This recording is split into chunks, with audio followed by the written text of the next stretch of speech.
Kenyatta had two ambitions: cleaning the ghetto of all drug traffic and gunning down all the racist white cops.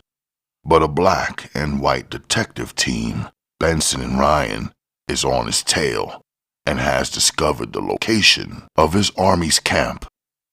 Armed with tanks, they bring a bloody doomsday to his followers. In Kenyatta's escape, Goines continues his story of the bloody, brutal world of crime he began in Crime Partners and Death List. They're all back for a coast-to-coast chase that spells gripping adventure. Peace.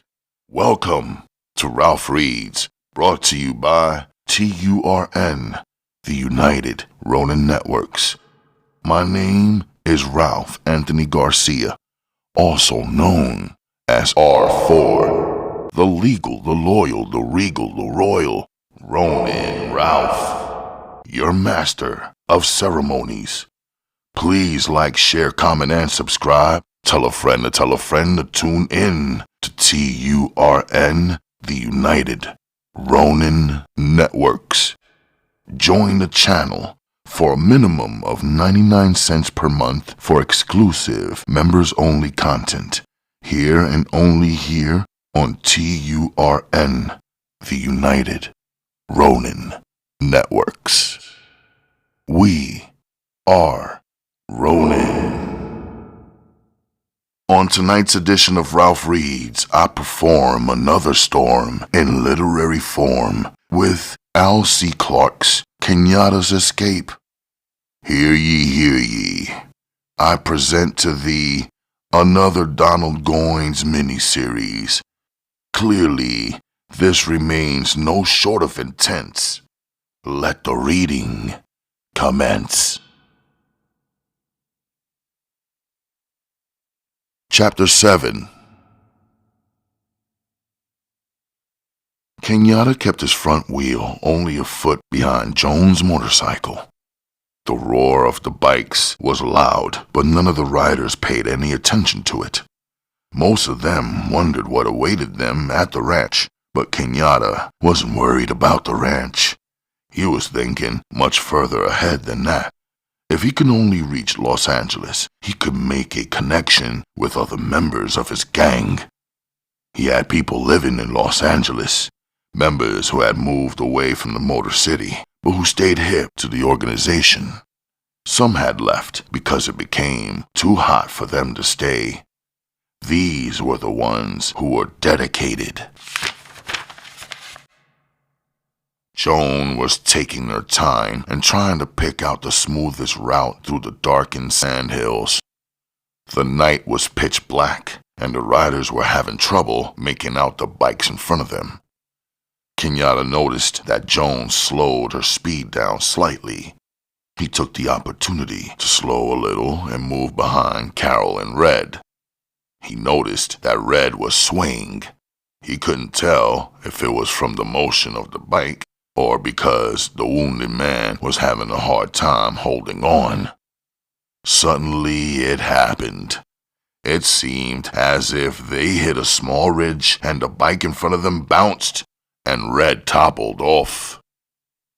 Before Kenyatta could react, his motorcycle hit the same ridge, and he had a hard time bringing the bike back under control. By the time he did, he smashed into the back of Carol's bike. She had stopped the moment Red fell off. Betty let out a loud curse and jumped from the back of the motorcycle. Kenyatta had just enough time to drop the bike and grab at his woman as she fumbled with the shoulder holster she had put on.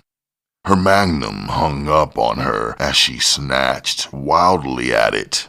If she had taken her time, she would have been able to bring it out before Kenyatta reached her, but as it was, he was able to knock the gun spinning from her hand.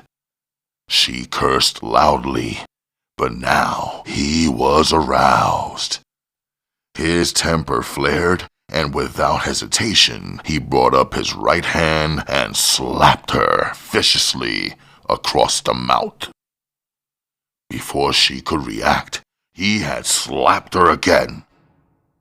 "Shit, man," he roared as the other bikes came to skidding stops around them. "I don't know what the has gotten into you, but you had better get it the out your system." "What's happening?" Jug called out as he climbed down off his motorcycle. "This ignorant bitch here is trying her best to everything up," Kenyatta yelled as he went over to Red's aid. Red lay in the sand where he had fallen, not moving. Carol, after putting her kickstand down, ran back from her bike and knelt down beside the wounded man. He groaned as she lifted his head to her lap. "It looks as if his wound has burst open," she said as she held him tenderly in her arms. Betty walked slowly up to the kneeling group. "I don't think that was really called for, Daddy," she said as she held the side of her face. "You don't, huh?" Kenyatta yelled harshly at her. "Well, ignorant ass bitch, try this on for size. First of all, I done told you to leave this damn woman alone. If she gets out of line, I'm quite able to take care of her.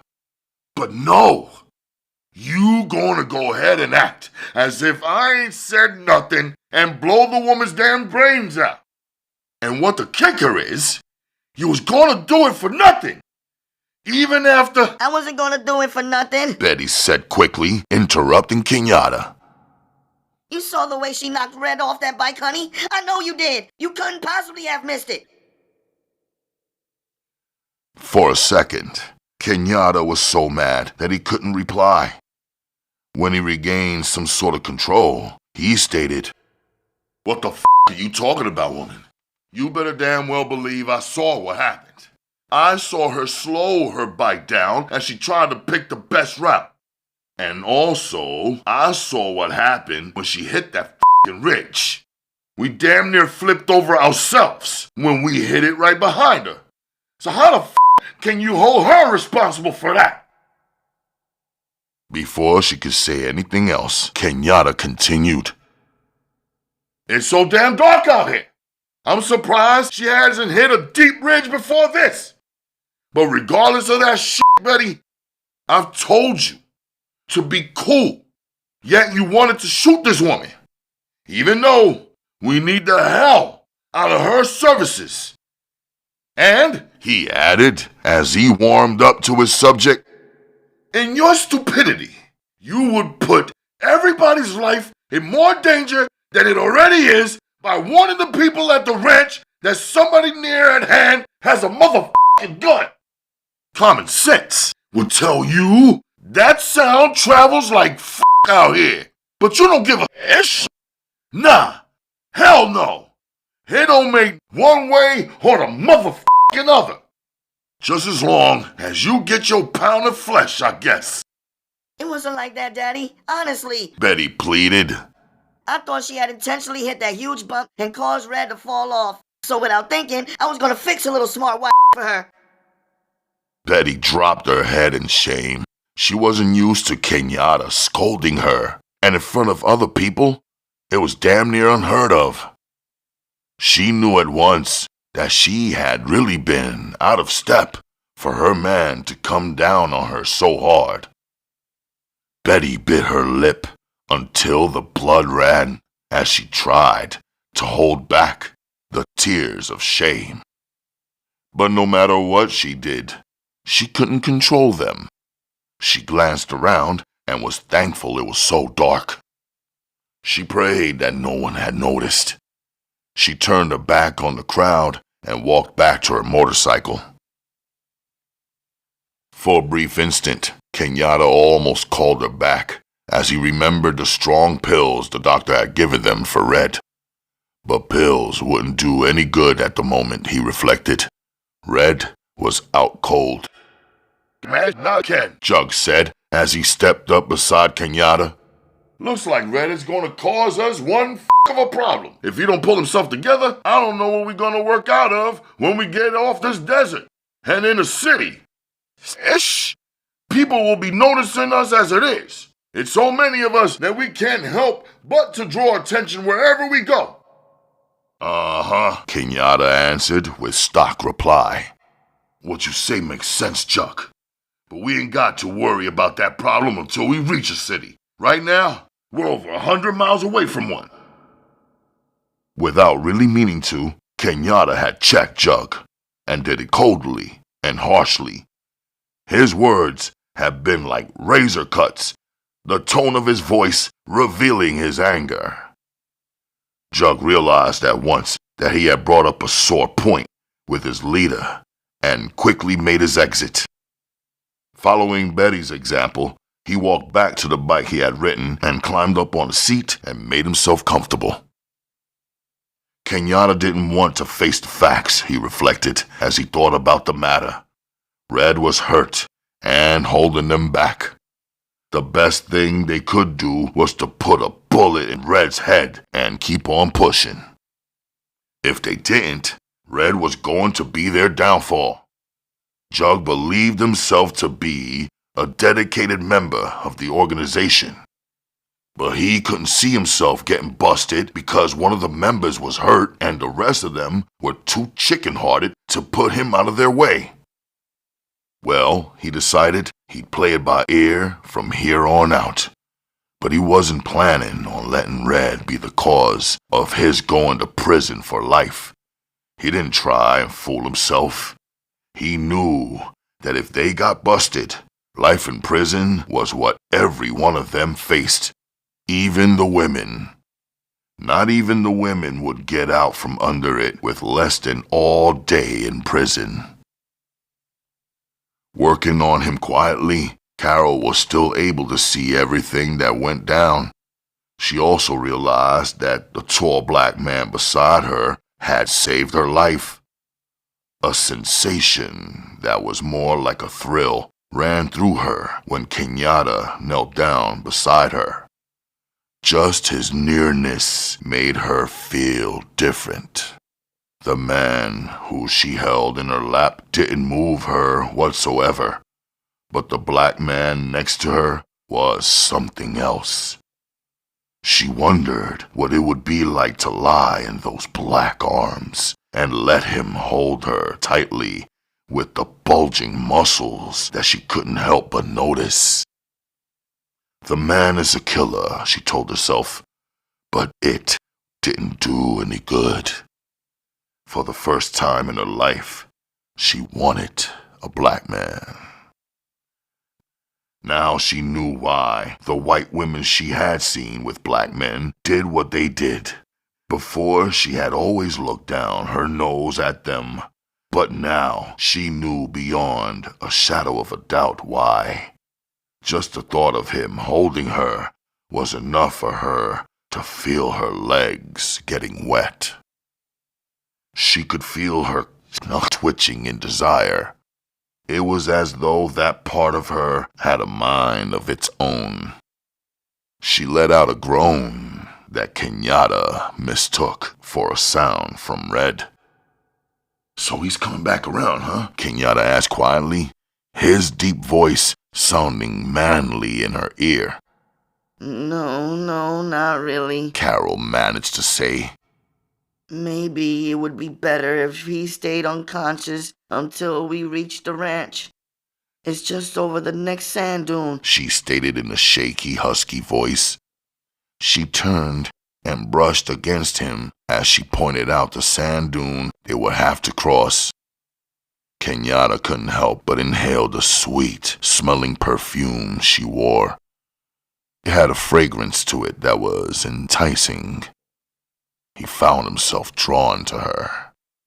She was the first white woman in his life that he had ever been curious about. All his life, he had despised white people, and especially black men with white women. He found his new attraction strange and baffling.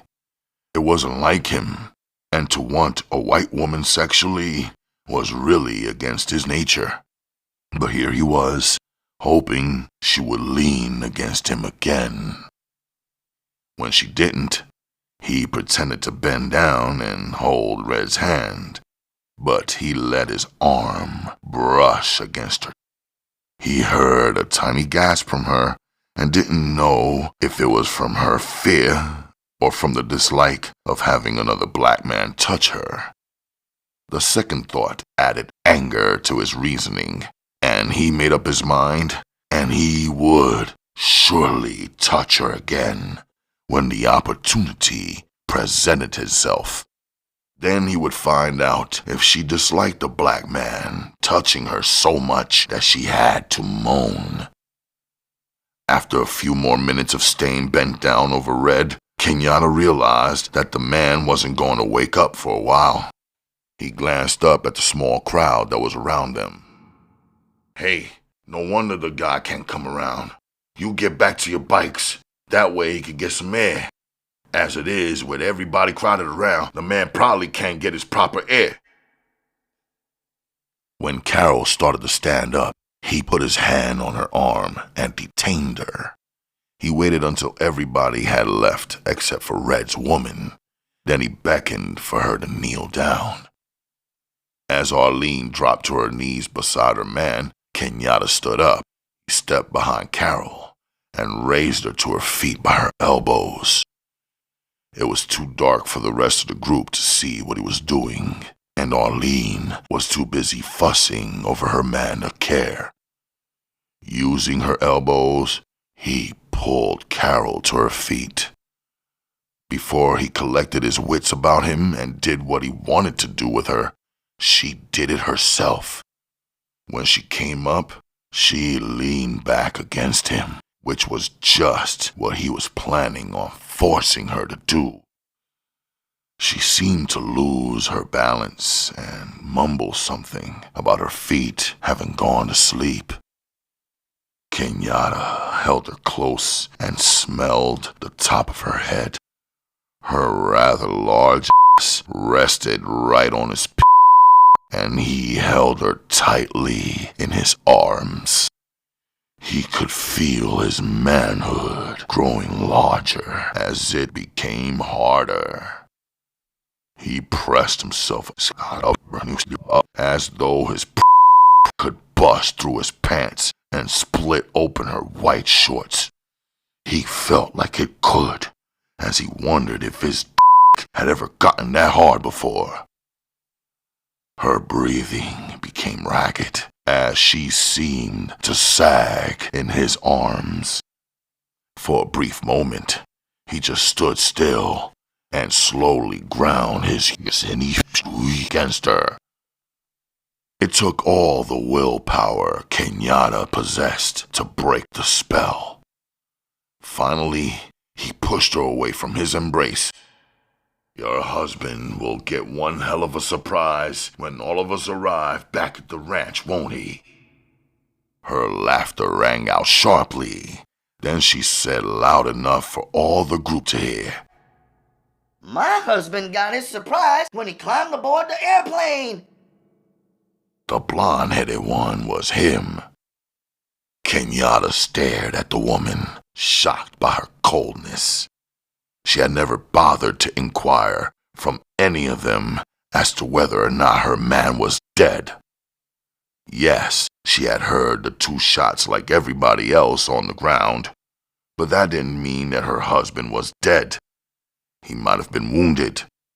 Maybe the shots hadn't been meant for him. She had no way of knowing and hadn't bothered to ask. "Aren't you curious about whether or not he's alive?" Kenyatta asked. "No," she answered truthfully enough.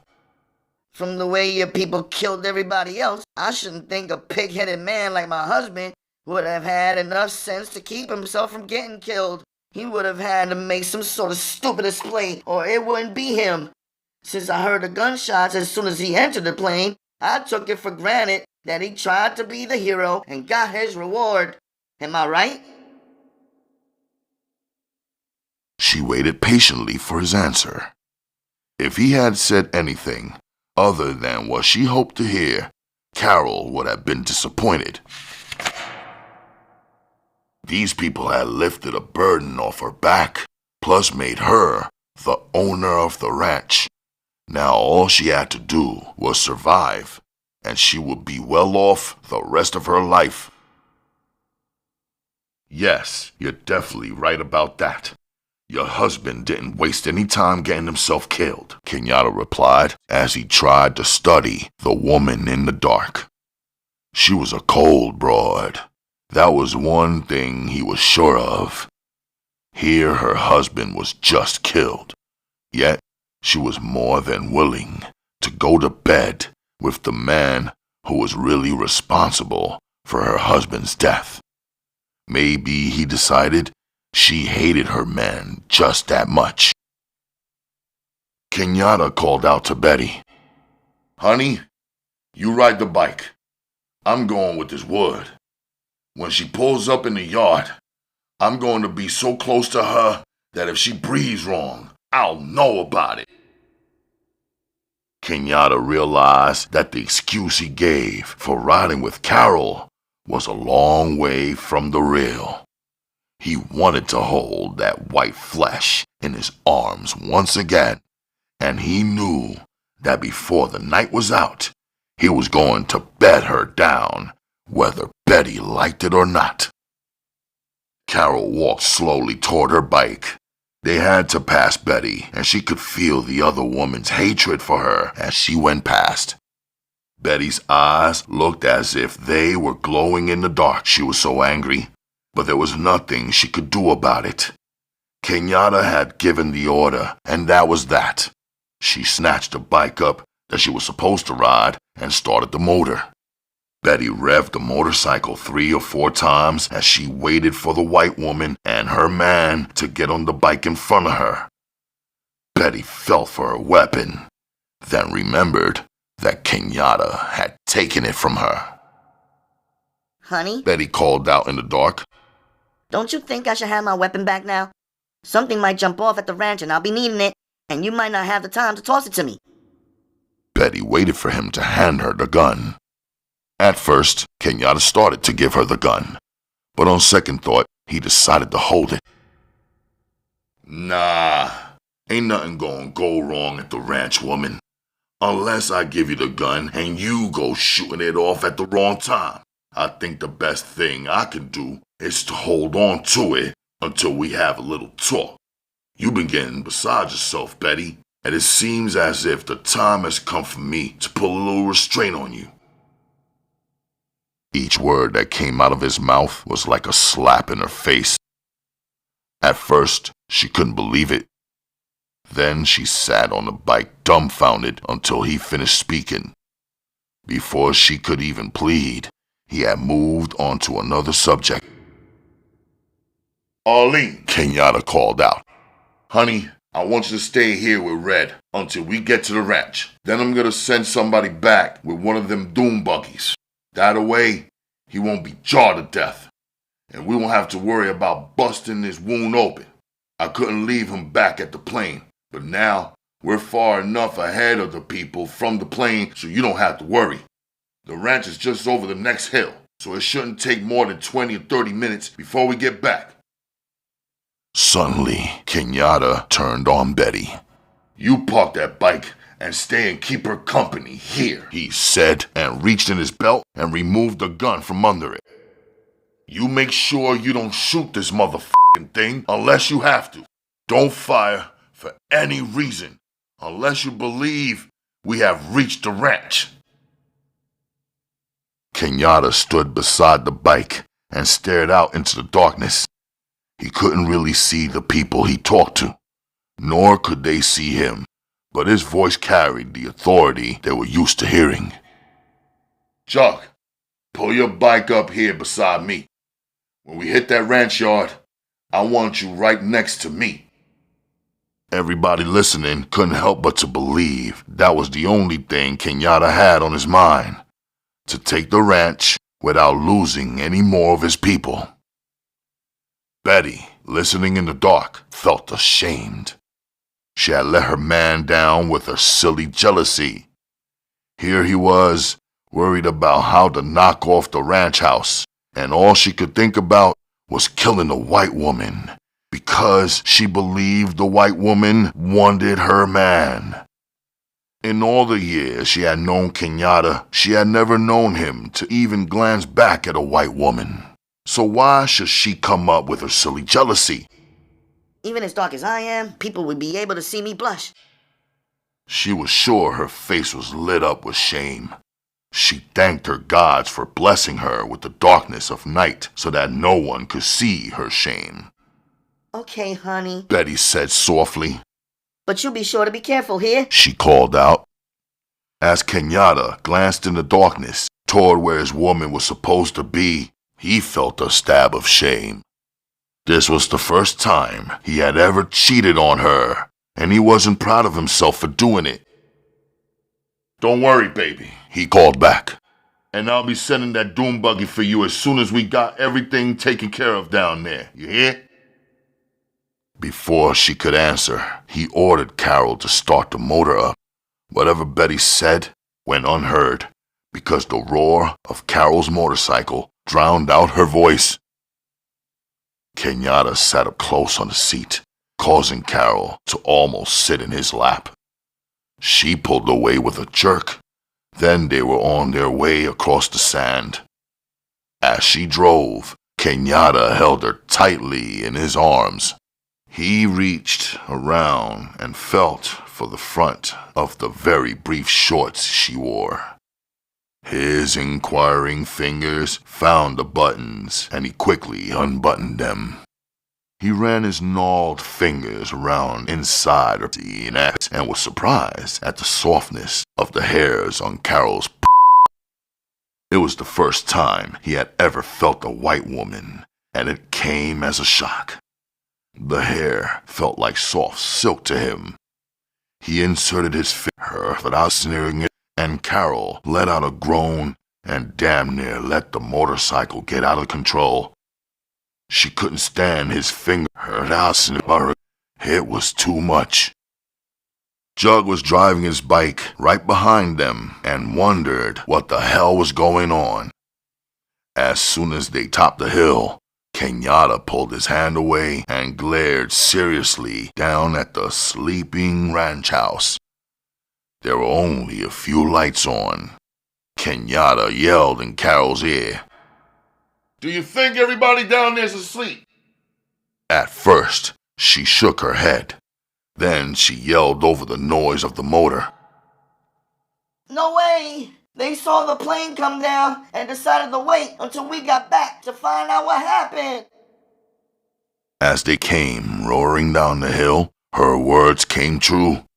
The front door of the ranch house opened, and 2 men and 3 women came rushing into the yard. They didn't really notice that the riders were different until Carol pulled up in front of them and Kenyatta climbed down off the back of her bike. Before the people could react, the other bikes had surrounded them. As the bikes pulled to a stop, guns suddenly appeared in the hands of most of the riders. "What the hell goes on here, Carol?" a short, gray-haired man yelled out.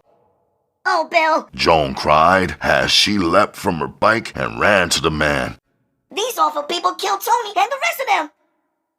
Bill held Joan in his arms, stroking her hair. "Oh," he said, "these must be the people they were talking about on the news who hijacked an airplane in Michigan." That's right, Jack! Eddie B. said as he came forward, waving his gun. Ken! Eddie B. called out. What are we gonna do with them? Should we kill them and get them out of the way, or take them back into the house and tie them up? Please, please, Carol begged. don't kill them. They won't give you any trouble. Isn't that right, Bill? She was begging for their lives. The other white man suddenly raised his hands in the air. Please, he begged. I won't give you any trouble whatsoever. Just let me live. I promise you, you won't even know I'm around. Please! Kenyatta glanced at the man. He believed that the man meant what he said. Okay, buddy boy, Kenyatta replied. I'm gonna give all of you a chance, but whoever f***s up won't have to worry about seconds. Bring them on into the house. Carol, how many servants are there in the place? I mean ranch hands and cooks and all that, everybody. Carol shook her head. There's nobody here but us. We do our own cooking, and there's enough of us women, so that is not a hassle for any of us. The men do whatever saddling needs to be done if anybody wants to horseback ride, but we don't ride enough to keep any hired help. There is one man who takes care of the horses, but when we are here, he is allowed to go into town and stay. When he sees us leave, or we call him and let him know that we are leaving, then he comes back out here and stays until we come back down for another vacation. Before anybody else could say anything, one of the women who had run out into the yard screamed out, Where's Jim? Where the hell's my husband? Don't worry, June. He'll be home soon. Joan replied. They left him with the other people on the airplane. Now that the woman had brought out the question, the other two women began to ask about their men. Kenyatta cut him off quickly, not allowing anyone to tell them that their men had been killed. Jacques, Kenyatta called out, get these motherfucking people inside the house and see to it that they are tied up tight. This ain't no question and answer period, so keep your motherfucking mouths closed. That is, if you want to live to see another day, Kenyatta added coldly. Before the women had time to think, Jug began to usher them toward the house. The men moved along meekly enough so that there was no problem. Kenyatta watched from beside the motorcycle. He turned to the few of his people that remained in the yard. The rest of you go into the house and see that everything stays under control. I'll be back inside in a few minutes. I'm gonna check out the doom buggies so that Red could get picked up. Kenyatta watched them walk toward the house slowly. He waited until everybody was inside. Then he spoke to Carol. Over there at the horse stables, what do you keep inside there, other than the horses? Without hesitation, Carol spoke up. Well, we have a place for the motorcycles there, and also one for the doom buggies. Good, Kenyatta replied. Let's go over and check out the doom buggies. Without waiting for her, he turned his back and started walking in that direction. In seconds, the tall, attractive white woman had caught up with him. He took her arm, and by the time they had reached the stable, his arm was all the way around her slim waist. He pulled her close, feeling her tremble as he held her tightly in his arms. The closer he held her, the sharper her breath became. Kenyatta kicked the barn door open and pulled her inside. The stable was well kept. Each stall was clean, and there was not a strong odor of horse. It might have been because there were only 4 horses in the stable. The remaining room had been converted into a garage for the doom buggies and motorcycles. They walked slowly down the center of the stable, neither one saying anything. Kenyatta searched for the ideal place. Suddenly, at the rear of the stable, he found what he was looking for. There was a pile of freshly cut hay. He led Carol over to the hay, and both of them fell down into it. Kenyatta's arms quickly folded around her. He held her tightly, kissing her slowly. Without wasting any time, he began to remove her shorts. She murmured something about stopping, but he paid no heed. In seconds, she was lying back in the hay, naked. Kenyatta took his time and kissed her breasts. Then he let his tongue run down over her narrow ribcage. She began to make funny noises deep down in her throat. As he slowly played with her, building up the tension inside her, Kenyatta could feel his manhood slowly swelling inside his pants. Soon his was hard as a rock. He removed his pants quickly and knelt down between the woman's legs.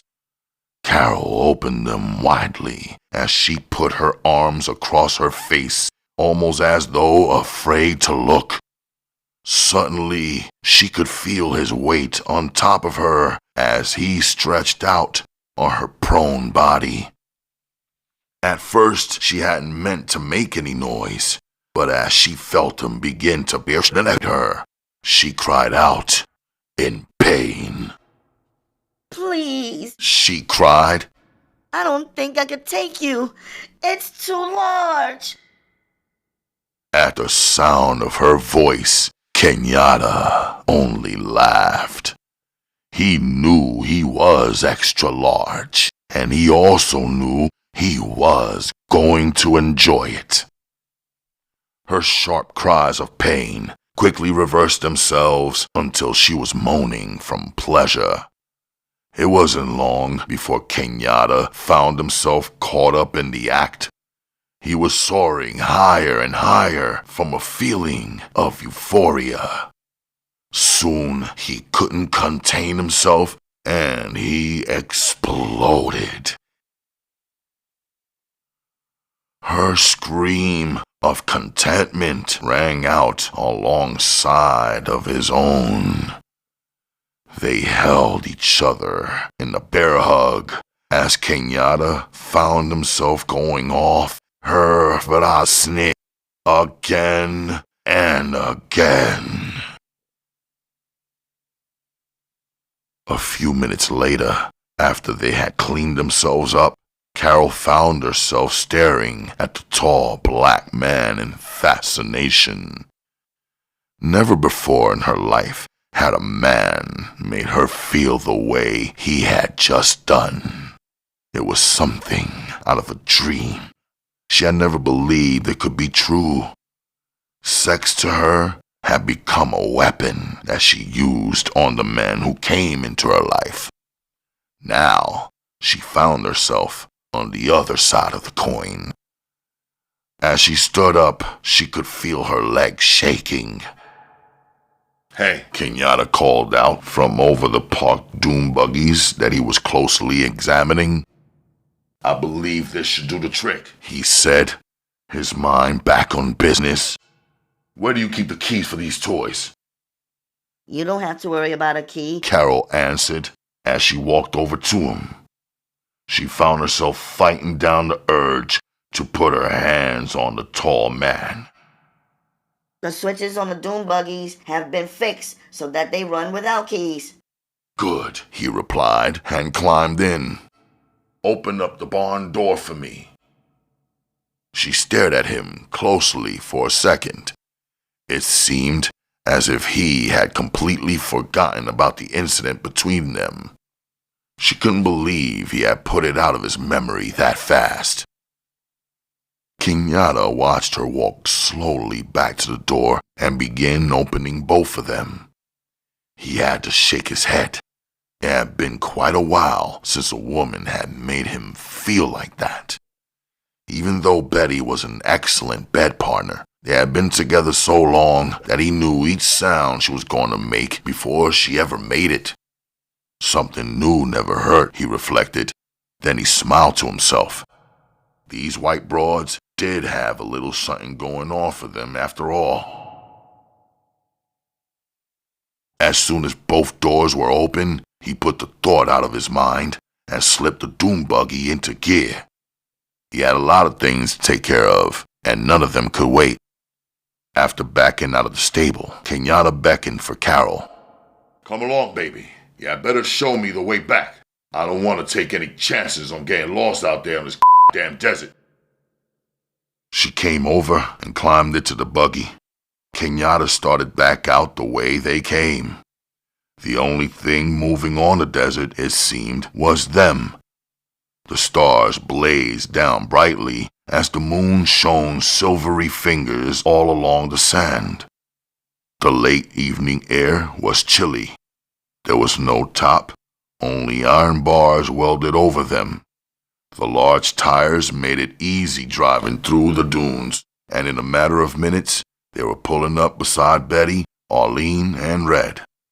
Kenyatta slowly climbed out of the buggy. "I think it would be best if we laid him down across the back seat. The rest of us can pile in some kind of way in the front.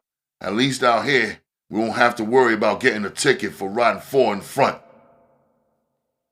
Neither of the two black women smiled or spoke as they got in.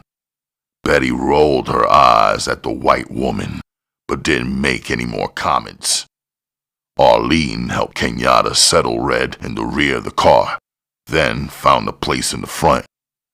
They rode back to the ranch house in silence. Kenyatta was deep in his personal thoughts, so he paid no attention to the women. Kenyatta pulled the dune buggy right up to the front door of the ranch, then got out and called for Jug. Jug came out the front door, his pistol in his hand. When he saw who it was, he holstered the gun and came down the short front steps. Kenyatta lifted the unconscious man out of the buggy, then Jug grabbed Red's feet. Between them, they managed to get the wounded man inside the ranch house. It was Kenyatta's first time inside the place, so he glanced around curiously. Instantly, the realization went through his mind that the f***ing broad was rich. From the expensive furniture that filled the large living room, it was obvious that someone had spent a lot of money on the place. The carpet on the floor was a deep purple, while expensive throw rugs crossed each other everywhere he looked. Paintings hung on the walls, and the drapes were rich velvet. At the sight of all the white people tied up and laid out on the dining room floor, Kenyatta smiled. It had been well done. Even without them there, the whites would have trouble getting themselves free from the sheets that had been torn into strips and used to tie them. "Well done, Jug," Kenyatta said as he spoke to his friend. Eddie B came out of the kitchen carrying a jug of wine. "I gotta give these Peckerwoods credit," he said, his voice already becoming tangled from the drink. "These Woods sure as hell know how to live. Ken, you ought to see the bar placed back near the inside swimming pool. Man, it's out of sight. Some of the kids want to take a swim." Kenyatta used the back of his hand to wipe his eyes. He knew he was becoming sleepy, but he blamed it on a short bout at sex. "I doubt we're going to have that much time. But if we do, they could go ahead and jump in the motherfucking pool," he stated, then turned to Betty. "Honey, you better check out the food problem. We don't know when we'll find the time to eat again, so see to it that plenty of food is prepared." Then he let himself down into an expensive armchair. "Damn, it sure in the hell feels good just to relax," he said, speaking to no one in particular. What seemed like just a few minutes turned into an hour. Then Kenyatta felt someone shaking him. He had fallen asleep in the chair. As soon as he was awake, his keen mind was clicking. He could hear splashing sounds from the rear of the ranch where some of his people were taking a swim. "Here, Daddy," Betty said, holding out a plate of fried chicken and mashed potatoes. "I would have awakened you sooner, but I know you needed some kind of rest." He smiled at her ruefully as he took the plate of food. His eyes went to the prisoners, and he noticed instantly that while he had slept, someone had tied Carol up. Kenyatta decided not to comment on it. He knew instantly who had been the one responsible for having the white woman tied. Betty hadn't missed the glance he tossed in the white woman's direction, and for the 1,000th time, she wondered if Kenyatta had done anything with her. Her hatred rose suddenly, but she managed to conceal it as she smiled down at Kenyatta. "You better try and get a little sleep yourself, Betty. We're gonna be pulling out of here pretty damn soon." "Aw, she exclaimed. I was hoping we could hold up here for a couple of days." Kenyatta glanced up at her suddenly. "You can't mean that." "Yes, I do," she replied quickly. "And some of the other kids were hoping the same thing. It's so nice here. We could have a wonderful time." "Well, I'll be damned," Kenyatta stated, then laughed abruptly. "That's why you have to have somebody lead you. If you thought for your f***ing selves, you'd be lost. Here the police are going to be swarming all over this damn desert in another day, and you want to lay out on this damn ranch and await them." He raised his hand and waved her away. "Take that elsewhere," he stated, and started eating his food. As he ate, Kenyatta went over their problems. He knew the searchers would be out at daylight looking for the downed airplane. So before daylight, he knew they would have to make the move. If they moved fast enough, they could escape the net that was drawing tight around them. But he would have to move very fast. He wanted to make some calls, but whatever numbers he called will be traced by the police whenever they found out that his people had held up at the ranch. It wouldn't do to bring the heat down on the few remaining people in his organization because he was sure the people back at his farmhouse had been busted. He wondered idly if they had put up any kind of fight or had everybody surrendered as soon as they saw the law pulling up. Well, now sure in the hell wasn't the time to find out, he reasoned. Yet, he'd like to make contact with his people in Los Angeles. But again, the telephone would be traced and he'd be bringing down some heat on him. Damn, he swore as he bit down on a drumstick.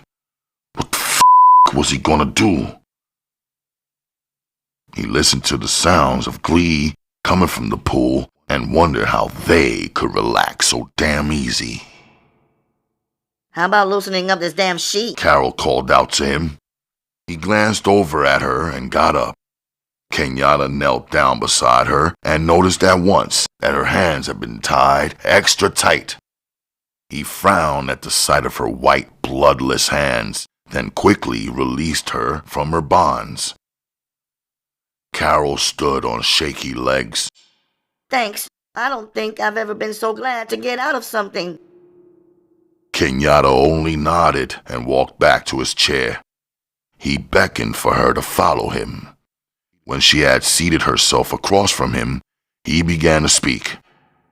"Redhead," he said, "I'm gonna need some information from you, and no bullshit." He stared into her eyes, then continued. "We're going to have to leave your nice place, even though it seems as if quite a few of my members are having the ball of their lives." He waited until she smiled slightly, then added, "How many ways out of here are there?" "Only one," she answered quickly. "You have to follow the road leading away from here until it reaches the main highway, which leads either towards Vegas or Los Angeles, depending on which way you turn." "Suppose I turn right. Which way would I be going?" Kenyatta asked, taking his time and studying the woman's face in front of him. "Then you'll be on your way to Vegas," she replied quietly. "Uh-huh," he said, as his mind went over his possibilities. "Tell me something, Carol. If we took all the transportation except the doom buggies, would you people be all right?" She hesitated for a minute. "It will be a long ride," she stated.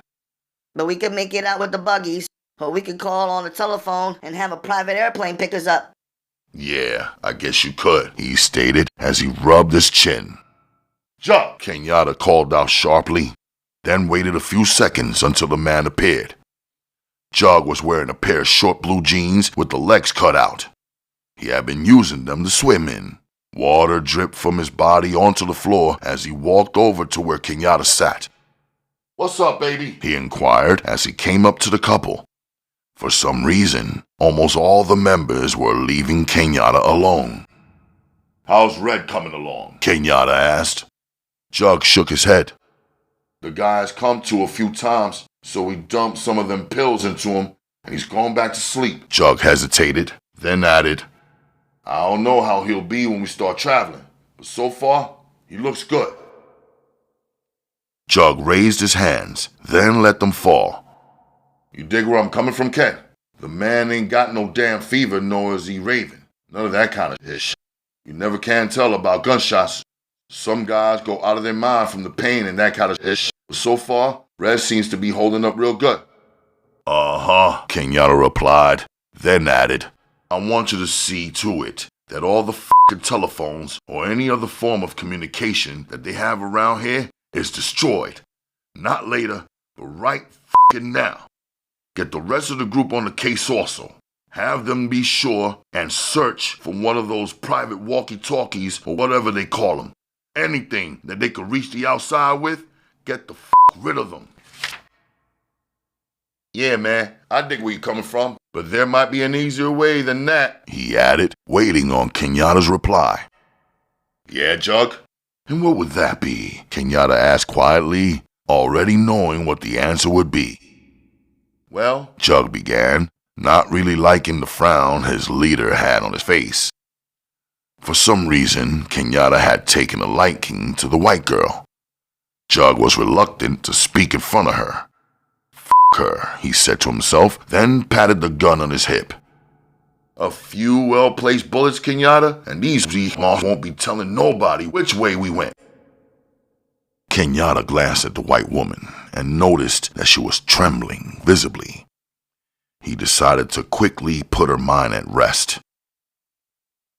As Carol stared at the tall black man who she had sex with, she realized that her life depended on his very next words. If he said die, they would all die.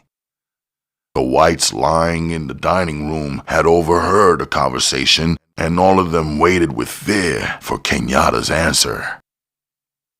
Kenyatta began to chuckle, then he let back his head and laughed. Jug stared at him in surprise. His mind went back over what he had said, and he wondered what Kenyatta had found so funny. Killing a few whites wasn't no big thing for them. "Nah, man," Kenyatta said slowly, then watched a relief flood into Carol's face.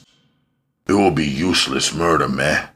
Sometime in the morning, the people from the airplane will come walking in here. So what should we do? Wait and kill them also? Nah, Jug. It don't make sense just killing for the sake of killing.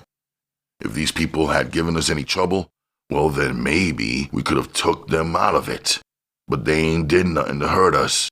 And the sweet part about it is that there ain't nothing they could do to hurt us, if you take care of things like I've asked you to do. Okay, man, I dig where you're coming from, Ken. I'm gonna see to it that the business is taken care of," he said as he turned away and went out of the living room. "Thanks," Carol said from her place on the couch. "You could have chosen the other way."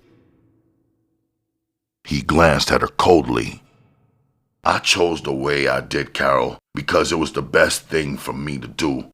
If it had helped us to kill all of you, then I would have given the order to have all of you killed," Kenyatta stated, watching her closely as he wondered about himself. It was no use lying. He was drawn to the white woman. He hadn't spared their lives only because of her, though. Before he could say anything else, Betty came back into the living room. The tall, attractive black woman walked with a sway to her large, well-shaped hips. She glanced over at the whites contemptuously. At the sight of Carol, her lips turned back into scorn. "I judge from what Jug just said, we're going to be getting away from here pretty soon," she asked as she stared coldly at the white woman's untied hands. "Yeah," Kenyatta stated as he glanced up from his seat at her. His busy eyes didn't miss anything. He knew Betty too well. He could almost read her mind. He made up his mind not to allow his woman the chance to be with the white girl by herself. You go back and tell the rest of them niggas that I said to get out of that motherfucking pool and get dressed. I plan on being away from this damn place in the next 30 minutes. Betty was taken aback, and her face showed surprise. She had thought that Kenyatta would mess around long enough to slip the white woman off somewhere. But now she didn't know what was happening. She wondered if she had read the signs wrong. Never before had Kenyatta messed with a white woman, but for some reason, she had sensed a bond between him and this one. Without another word, she turned on her heels and walked away, her hips swaying. I don't think your girlfriend likes me, Carol said, in the way of opening up the conversation. Kenyatta only shrugged his wide shoulders. His mind was busy on their escape. If we left soon, would daylight catch us out on a desert road? No, She answered firmly. it's at least 4 hours until daylight, and it won't take you but an hour to reach the highway. Carol got up and walked over to an old-fashioned desk that sat in the corner. Kenyatta watched her as she opened the desk drawer and took out a pencil. She wrote something down on a piece of paper, then closed the drawer and came back to his chair. She glanced out of the corner of her eye to see if any of the whites who were tied up were watching. She leaned down over his chair. Her hair fell down on his shoulders. Listen, Kenyatta, what I'm going to say, you did me a favor out there when you killed my husband. Now all this belongs to just me. But besides that, for some reason, I like you, so... She slipped him the piece of paper. There's an address and phone number on that page. If you ever need anything, help or money, just call that number. I'll be listening for your phone call, She added and laughed in her husky voice. Kenyatta didn't even glance at the paper. He snuck it down in his pocket and stared up into her eyes, wondering all along how much could she be trusted. He had never allowed himself to trust a white person before and hesitated to do so now. He smiled encouragingly at her. Maybe, Miss Carol, I'll one day take you up on that. None of us really knows what tomorrow might bring. By the way, where is this address located? In Los Angeles. She answered simply. Uh-huh.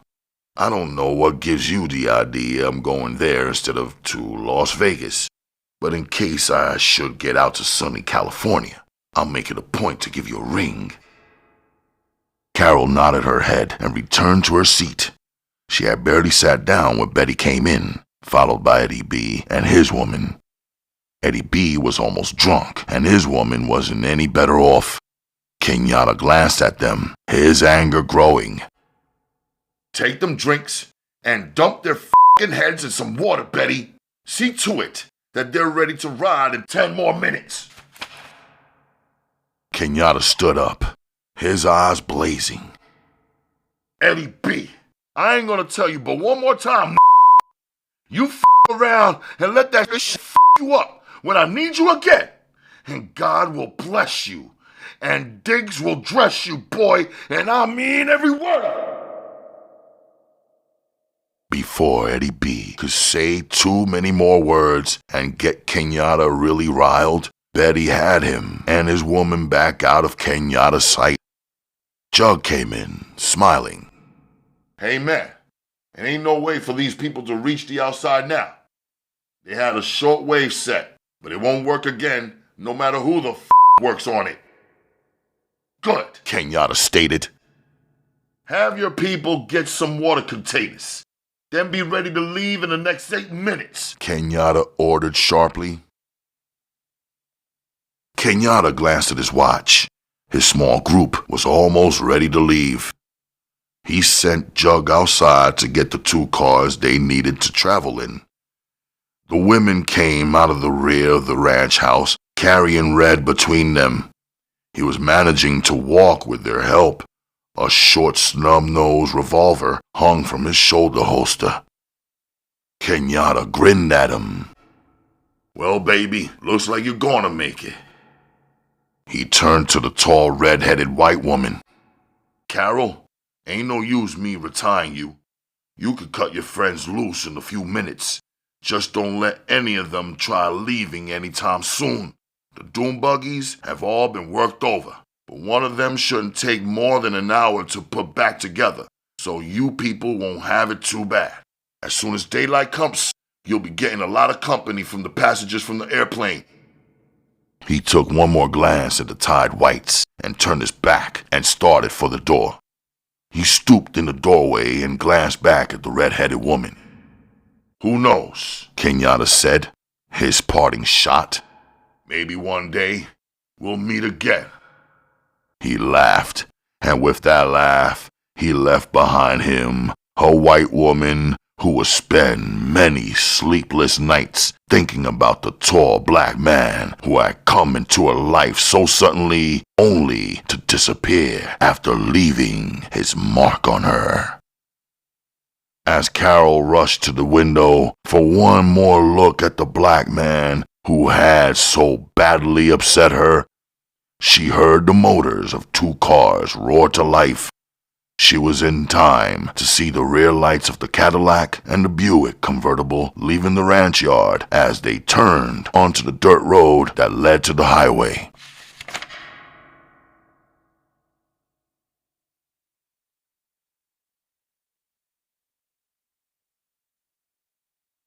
Alright, y'all, the end of the night falls upon us. That's right, y'all. The break of dawn overtakes the morn, thus on RR. Ralph Reeves. I would like, or rather love, to thank you, queens and kings, fellow royalty, for stopping by. If you would like to leave a small donation or catch up with me on social media, please go to www.solo.to/RGMC2407. At your disposal, I have loads of vocals to show you, whether you're abroad or local. Go to YouTube to like, share, comment, subscribe, or join TURN, the United Ronin Networks. We are Ronin. Fellow royalty, pick up a good book, read a good story, and set your good self free. I appreciate you, and I love you like cooked food. I wish to see you folks on the next edition of this Alcee Clarke, better known as Donald Goines miniseries on Ralph Reeds. This might be fiction, but on the street, there's always real-life friction. A summer safari or a winter expedition. A whole jungle when it's hot, but just as cold when it's not.